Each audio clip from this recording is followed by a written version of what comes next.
Lost in translation. A familiar feeling. Imagine this. You're at a job interview, your heart pounding with a mix of excitement and nerves.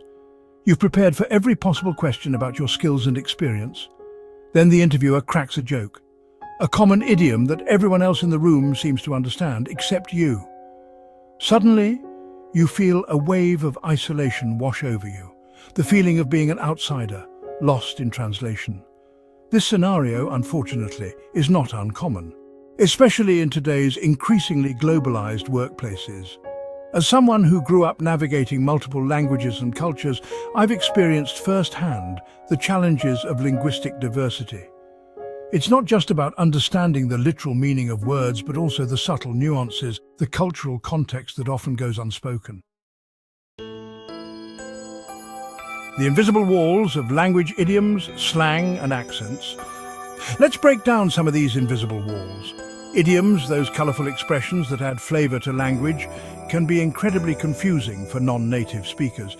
Imagine trying to explain the concept of beating around the bush or thinking outside the box to someone who's just starting to learn the language. Slang, often specific to particular regions or social groups, presents a similar challenge. While it can create a sense of camaraderie among those in the know, it can also make others feel like they're on the outside looking in. And then there's the issue of accents.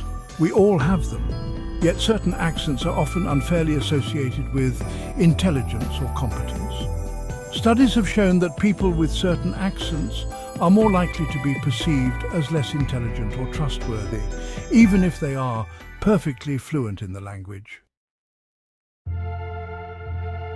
Beyond fluency, intelligence knows no accent. One of the most damaging misconceptions is the idea that fluency equals intelligence.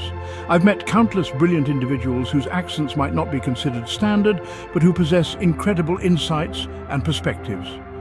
To assume that someone's intelligence is tied to their accent is not only ignorant, but also incredibly limiting. A software engineer from India shared her experience, saying, "In meetings, I often feel pressured to over-articulate and minimize my accent. Even though my technical skills are on par with my colleagues, it's exhausting and makes me feel like I have to constantly prove myself." This feeling of having to overcompensate is something many non-native speakers can relate to. They may be hesitant to speak up in meetings, share their ideas, or even ask for clarification for fear of being judged or misunderstood.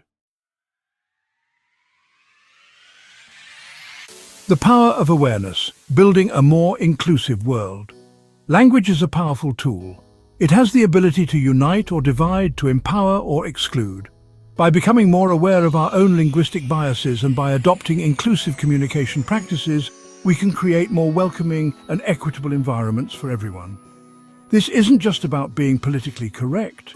It's about creating a world where everyone feels valued, respected and heard, regardless of their linguistic background. It's about recognizing that our differences, including our languages and accents, are what make us stronger, more resilient, and more connected as a global community.